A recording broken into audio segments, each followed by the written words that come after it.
ঐক্যবদ্ধ থাকবেন এবং ড্রাইভার্স ওয়েলফেয়ার ফাউন্ডেশনের স্বর্ণাপন্ন হবেন। একটি কথা বলে দিই, আমি আমাদের এই ফাউন্ডেশনের যে কোনো চালক শ্রমিক সারা বাংলাদেশের কোনো জায়গায় অসুবিধায় পড়লে, বিআরটিএ কোনো কার্যক্রমে জটিলতায় পড়লে অবশ্যই বাদল ভাইকে ফোন দিবেন। বাদল ভাই ব্যস্ত থাকলে আমাকে ফোন দিবেন। লাইসেন্স সহ যে কোনো কাজে কোনো রকম ফাইল ঘুষের কাহিনী নাই, আমরা ফোন দিব। টেকনাফ থেকে তেতুলিয়া যতগুলা বিআরটি অফিস আছে আমি ফোন দিব, আপনার কাজ সাথে সাথে হয়ে যাবে। এই আশ্বাস তো আমি করলাম ড্রাইভার্স ওয়েলফেয়ার ফাউন্ডেশনের পক্ষ থেকে। তবে এগিয়ে যেতে হবে, ট্রেড ইউনিয়ন করতে হবে। প্রাইভেট কার যারা চালান, আমাদের একটি ইউনিয়ন নূতন হইতেছে, আপনারা জানেন, সেটা হচ্ছে ভাড়ায় চালিত প্রাইভেট মাইক্রো জিপ গাড়ি শ্রমিক ইউনিয়ন। এরা রেজিস্ট্রেশন একেবারে দ্বার প্রান্তে, আমরা ইনশাল্লাহ পেয়ে যাব। ওই ইউনিয়নের আমি উপদেষ্টা হিসেবে কাজ করতেছি এবং বাদল ভাই প্রতিষ্ঠাতা সভাপতি, কার্যক্রম চলছে।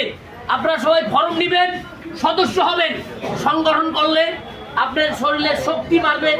আপনার বট গাছ, সংগঠনটা একটা বট গাছ। আপনি বাংলাদেশের বিভিন্ন অঞ্চল থেকে আপনারা শহরে আসছেন, আমরা আসছি। কেউ গ্রামে কৃষক ছিলাম, কেউ ভ্যান চালাতো, হকারি করতো, কেউ মুটে মজুর ছিল।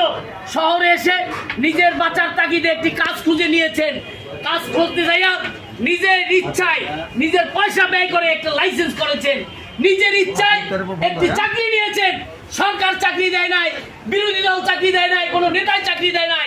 বাঁচার তাগিদে, ছেলের সন্তান বউ পোলাপান রক্ষার তাগিদে নিজের চাকরি নিয়েছেন। আজকে নিজে বাঁচার মতো বাঁচতে হবে। কবি নজরুল কবির ভাষায় বলেছেন, শিয়ালের মতো দীর্ঘজীবী হয়ে বেঁচে থাকার চেয়ে সিংহের মতন গর্জন মেরে এক মুহূর্ত বেঁচে থাকা অতি উত্তম। তাই আমরা সকল চালক শ্রমিক, টেকনাফ থেকে তেতুলিয়া, রূপসা থেকে পাতুলিয়া পর্যন্ত ৭০,০০০ পরিবহন শ্রমিক আছে, ৭০ লক্ষ পরিবহন শ্রমিক আছে। এই ৭০ লক্ষ পরিবহন শ্রমিকদের ভিতরে ড্রাইভার্স ওয়েলফেয়ার ফাউন্ডেশন কাজ করার জন্য প্রতিজ্ঞাবদ্ধ। আমরা কাজ করব, কাজ করতে চাই।